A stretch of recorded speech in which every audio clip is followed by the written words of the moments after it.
فبأي آلاء ربكما تكذبان. Kaum muslimin, di dalam hadis diriwayatkan oleh Imam Muslim, kemudian di hadis diriwayatkan oleh At-Tabrani, dan hadis ini sanadnya dhaif, hanya saja sebagai fadail a'mal atau sebagai targhib dan tarhib ini dapat didengarkan. Orang haji datang sambil bacakan labbaik Allahumma labbaik, labbaik la syarika laka labbaik. Turun malaikat la labbaik lak wala sa'adaik. Dia membaca labbaik labbaik Allahumma labbaik, malaikat turun mengatakan la labbaik lak wala sa'adaik. Apa artinya itu? La labbaik lak. Labbaik labbaik ada yang ada labbaik yang ada. Ketika dia mengatakan labbaik Allahumma labbaik, labbaik la syarika laka labbaik, Allah suruh malaikat turun. Katakan la labbaik lak wala sa'adaik. Tidak ada talbiyahmu yang didengar dan diterima oleh Allah, dan tidak ada kebahagiaan dan kegembiraan untukmu. Wa hajjuka mardud, dan hajimu ditolak. Hajimu ditolak. Sebab apa? Ternyata dia berangkat bercampur hartanya dengan harta yang haram. Saya pernah sampaikan kepada Bapak dan masih di sini, semoga belum lupa ya. Tahun 94 haji saya di Tanah Suci, saya gabung dengan Patuna Travel. Saya berfungsi sebagai seorang mursyid, pembimbing ibadah haji. Di Hotel Makkah, ketika itu masih ada namanya Hotel Makkah. Hotel Makkah itu kalau kita turun ke bawah langsung berhubungan dengan Babu Salam. Ini yang lama-lama, ini orang lama-lama ingat nih. Ya, tahun 94. Masa itu musim panasnya luar biasa. Sampai 55 derajat Celcius. Ada seorang wanita cantik, usianya kurang lebih 30 atau sampai 32 tahun. Yang saya ingat, dia ngomong begini. Untung dia nggak ngomong pakai bahasa Inggris atau tidak pakai bahasa Arab. Yang dikatakannya waduh. Dengan bahasa Betawi ya. Nggak pantas Pak. Kalau bahasa kitanya, begini dia ngomong. Maaf, dia histeria seperti orang kesurupan. Disuntik nggak mempan supaya tenang, diapakan juga nggak mempan, diruqyah juga nggak mempan. Dia mengeluarkan kata-kata, di luar sana masih antri langganan saya 4 orang lagi. Kamu katanya sambil nunjuk sembarangan, kamu ambil deh langganan saya nggak apa-apa. Saya udah nggak kuat malam ini, saya mau istirahat, capek. Masya Allah Pak, ngomong terus yang nggak pantas-pantas ngomong di situ, di tanah haram. Akhirnya dia dikeluarkan, dibawa ke Jeddah dan pulangkan kembali ke Indonesia. Sampai di airport Soekarno-Hatta baru kembali siuman, nyadar seperti semula. Ternyata dia kumpulkan hartanya dari hasil melacur. Dengan cara seperti itu dia ingin sucikan dirinya dan dosanya, pergi haji. Mana mungkin Allah terima? Mana mungkin Allah terima? Ibarat Allah, kita bersedekah tapi dari hasil penghasilan yang haram atau bercampur dengan penghasilan yang haram.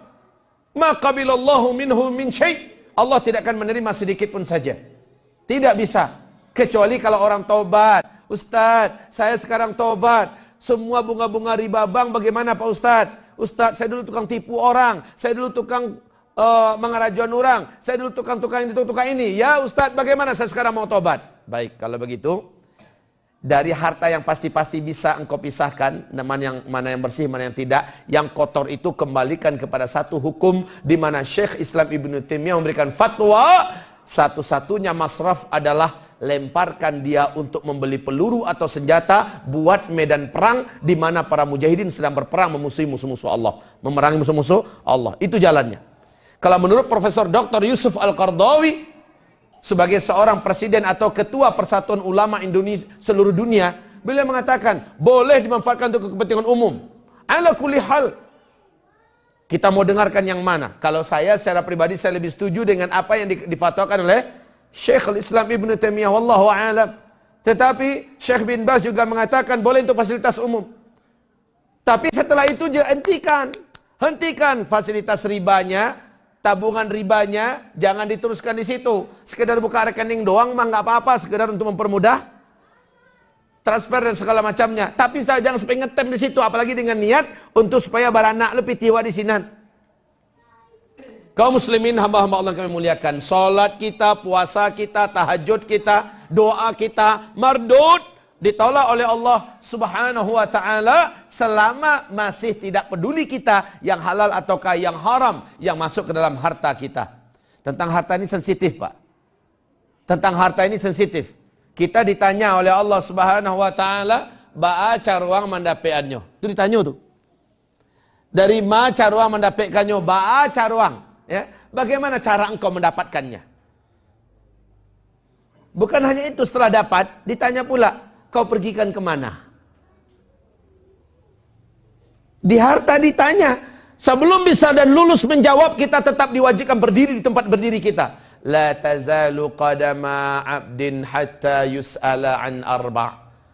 Orang tetap berdiri di tempat dia berdiri di hadapan Allah sampai dia mampu dan bisa menjawab pertanyaan Allah Subhanahu wa taala.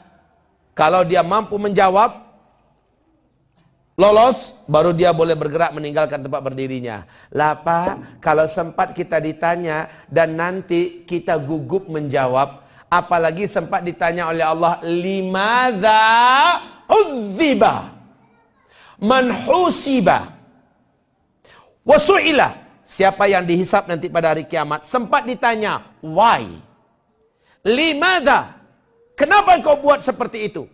Kalau sempat Allah bertanya, kenapa udziba, itu alamat orang ini pasti mendapatkan azab. Kalau orang beriman kan enggak, Pak. Kamu ngaku enggak membuat ini? Kamu ngaku enggak melakukan ini? Benar ya Allah, hamba ngaku. Khalas. Lanjut pertanyaan yang lain. Pada hari anu, bulan anu, setelah salat asar, kamu melakukan perbuatan ini di tempat ini. Ngaku enggak? Ngaku ya Allah. Khalas. Allah tidak tanya, limadza? Allah tak tanya itu. Kalau sudah tak tanya, berarti dia salah seorang di antara hamba Allah yang pasti selamat dari azab. Tapi kalau sempat ditanya, limadza fa'alta kadza? Kenapa kamu lakukan ini? Kenapa kamu buat ini? Kenapa? Ya Allah, untuk mempelaweh galih ya Allah. Untuk memperbanyak aset ya Allah. Itu kesempatan ruko senang dijual orang tapi strategis ya Allah, piti nak ada terpaksa menjelang kabang. Itu alasan nang, ayo buyuang. Bagaimana kaum muslimin? Allah tak mau terima alasan apapun. Selama kita mendapatkan dengan cara yang enggak benar atau dipergikan untuk tujuan yang tidak benar, Allah Subhanahu wa taala tidak suka. Afwan.